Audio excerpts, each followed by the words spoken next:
Reichsbahn depot at Saarbrücken lies dormant in the pre-dawn darkness. 3 locomotives sit idle on the rails, their boilers cooling, their fires banked for the night. The German driver of the nearest engine, a man named Klaus Richter, according to what few records survive, would not see the morning. But he would not die from gunfire. He would not fall to a bomb dropped from an aircraft. Instead, he would be killed by something that looked, to the untrained eye, exactly like the fuel his locomotive consumed. He would be murdered by a lump of coal. The device sat amongst the genuine fuel in the tender, virtually indistinguishable from the surrounding pieces. It was black, roughly the same size and weight as the coal around it, and it was made to pass inspection by even the most thorough examination. What made it extraordinary was not its appearance, but what lay hidden within that innocent exterior. Concealed at the heart of this false coal was 1 pound of explosives, carefully packed with special detonators designed to explode only at a specific moment, when the coal was shoveled into the firebox of a running locomotive, when the intense heat would trigger the fuse, turning the entire engine from within into a weapon of destruction. This was pétard, or the coal bomb as it became known. It was, without question, one of the most ingenious acts of industrial sabotage conceived during the Second World War.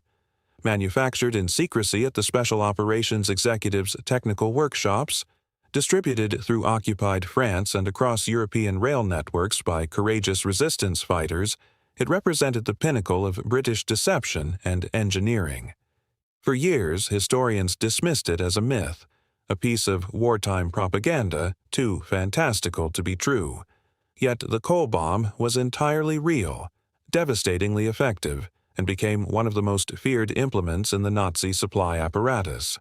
The Germans never fully understood how it worked, and that incomprehension bred a paranoia about fuel deliveries that would have consequences far beyond the individual locomotives destroyed.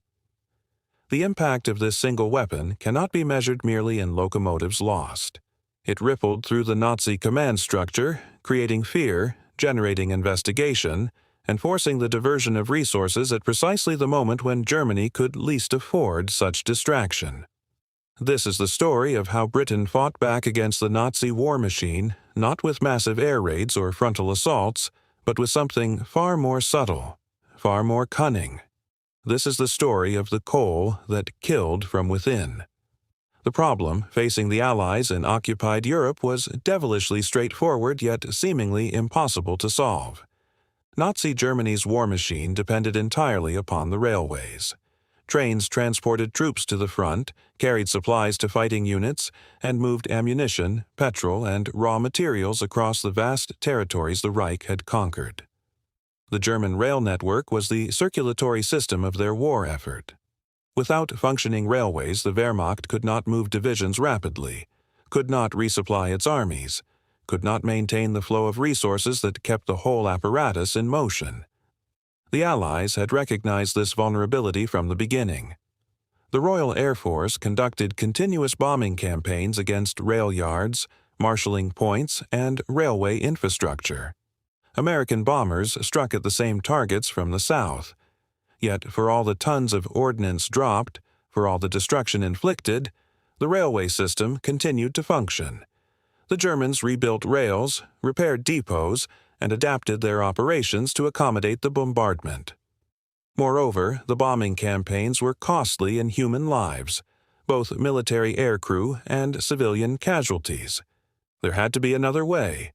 Conventional sabotage operations, too, had proven inconsistent. British and American agents operated throughout occupied territories, and resistance movements in France, Belgium, the Netherlands, and Eastern Europe provided willing hands for industrial disruption. Yet traditional methods, cutting rails, destroying bridges, derailing trains through manual intervention, were labor-intensive, dangerous, and often detected before they could have significant effect. The Gestapo had become sophisticated at identifying and eliminating sabotage cells. Resistance fighters were arrested, tortured, and executed. The loss of life among the underground was appalling. There was a desperate need for a sabotage mechanism that was passive, that required minimal human intervention, that could be deployed on a massive scale without requiring the presence of saboteurs at the point of action. The answer lay in the very fuel that powered the locomotives themselves. Coal heated the boilers that generated the steam that drove, and the railways consumed enormous quantities. What if, the strategists at the Special Operations Executive reasoned, what if explosives could be disguised as coal? What if a single piece of false coal slipped into a tender during the chaos of refueling operations or during the loading of fuel at depots could damage or destroy a locomotive without requiring a saboteur to be present at the moment of destruction? The concept was elegant in its simplicity. The execution proved far more complex. The coal bomb project fell to the technical teams at the SOE's development station, located at Welwyn in Hertfordshire. The engineers faced immediate and formidable challenges. Coal destined for locomotive use came in various sizes and densities. A false piece that looked authentic had to be constructed from materials that would survive storage, transport, and the rough handling that coal naturally received. It had to be heavier than actual coal to mimic authenticity. German railway workers were experienced enough to notice if pieces seemed suspiciously light, yet it could not be so heavy as to be obvious or to damage the fuel chutes through which coal passed. The explosive within had to be robust enough to survive accidental detonation, but sensitive enough to reliably detonate when exposed to the extreme heat of a locomotive firebox. The engineers settled on a design using a tungsten alloy shell to provide the necessary weight and structural strength. Inside this shell was packed 1 pound of dynamite, a sufficient charge to damage an engine catastrophically without being so large as to create a coal bomb-sized hole in the tender. The true innovation came in the detonation mechanism. Rather than using a conventional fuse, which might be triggered prematurely, the team developed a clever system. A small tube of chemically treated material was inserted into the coal bomb, and this material would only reach its combustion temperature inside the intense heat of a locomotive firebox. At that temperature, typically around 1,000 degrees Celsius, 1,800 degrees Fahrenheit, the tube would begin to burn through, eventually igniting the main charge. The detonation delay could be calibrated.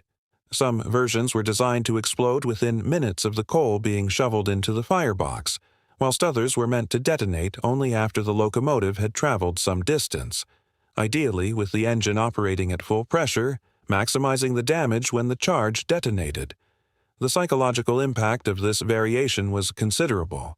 A German engineer or driver could never be certain when or where the locomotive would be destroyed.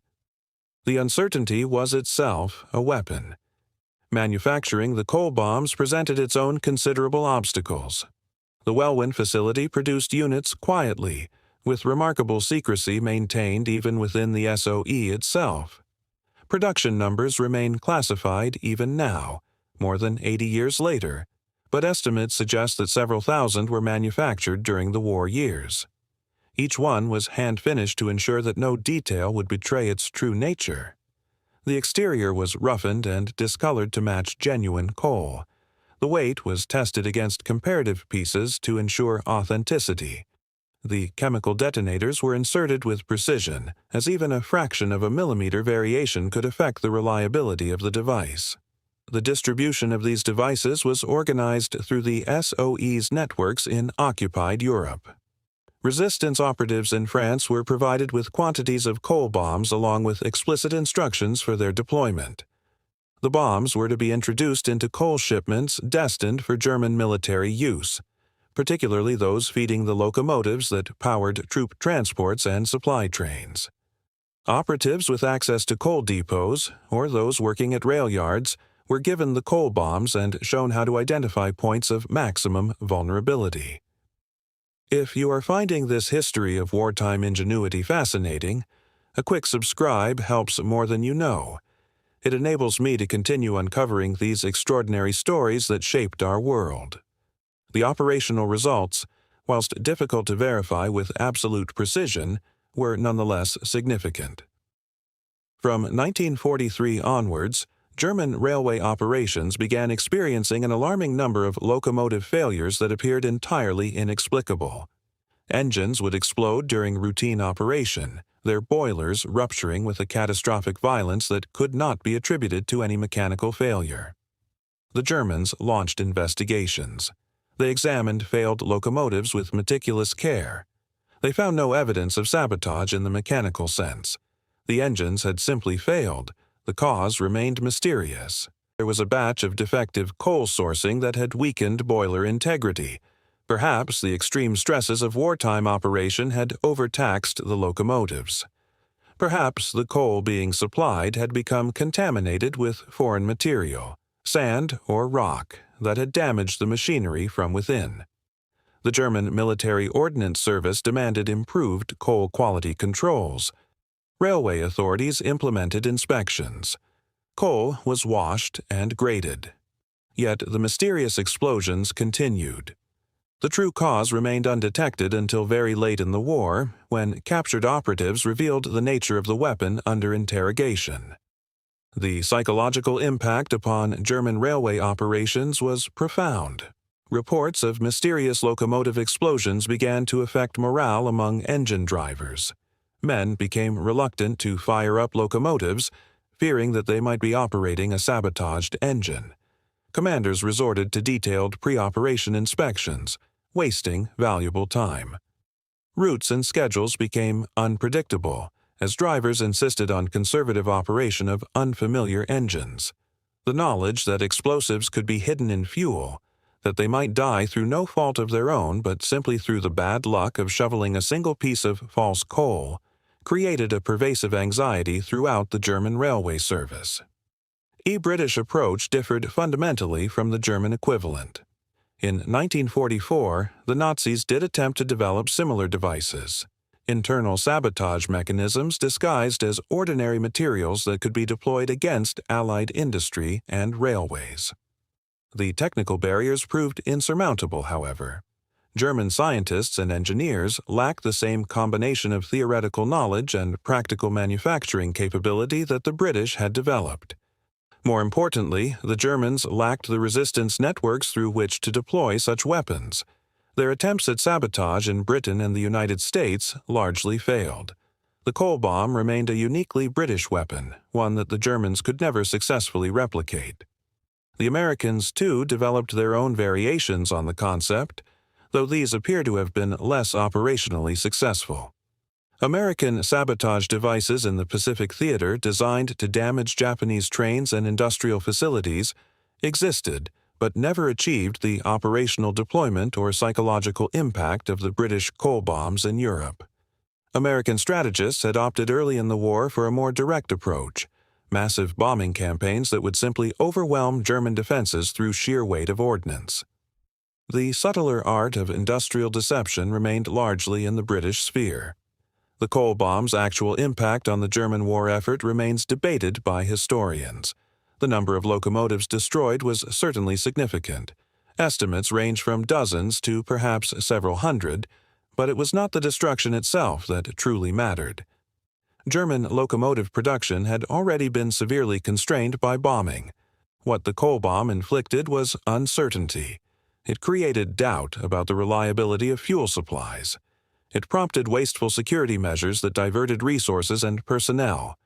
It demonstrated to the German high command that their own territory and supply lines were vulnerable to attacks they could not see coming and could barely defend against. They were already collapsing under the combined pressure of massive bombing campaigns against rail infrastructure and the logistical impossibility of supplying an overstretched military machine. The coal bomb was not the primary cause of this collapse. It was, however, a visible symbol of something more troubling to the Nazi command, the awareness that they were no longer in control of their own destiny. Innovation could come from unexpected quarters.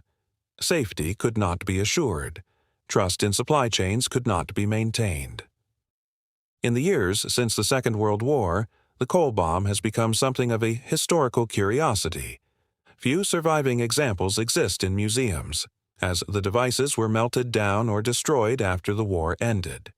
The technical details have been progressively declassified, and the weapon has acquired an almost legendary status in popular accounts of wartime sabotage. Yet it remains a remarkably elegant example of applied ingenuity under pressure. A team of engineers, working in secret in a facility in Hertfordshire, conceived a weapon so simple in principle that even describing it seems almost anticlimactic. A piece of metal, some explosive, and a chemical fuse. That was all it required. What made it truly extraordinary was the realization that the simplest ideas, when executed with precision and distributed with cunning, could have consequences far exceeding their material impact. 1 pound of explosives hidden in coal killed not just the occasional German soldier, but something more valuable to the war effort: certainty. It created an environment in which suspicion bloomed. It forced enemies to look inward, to question their own supply chains, to invest resources in solving a problem they could barely understand. The coal bomb reminds us, more than 80 years after its last deployment, of a fundamental truth. Wars are not won solely through overwhelming force, though force remains essential. Wars are won by those who think faster, who adapt more quickly, and who understand that an enemy's greatest vulnerability often lies not in what is destroyed, but in what is doubted. The British, in the depths of the Second World War, with their nation isolated and their future uncertain, had the vision to see that possibility. They had the courage to pursue it. And in a small factory in Hertfordshire, they created something so unexpected, so perfectly suited to the moment, that it would baffle the greatest industrial power Europe had yet produced. The coal bomb was a whisper, not a shout. It was doubt sown into the infrastructure of an enemy determined to rule through force. It was the realization that sometimes the most effective weapon is not the loudest bang, but the one that makes you question whether the ground beneath your feet is truly safe. In that questioning, in that uncertainty, lay the seeds of victory.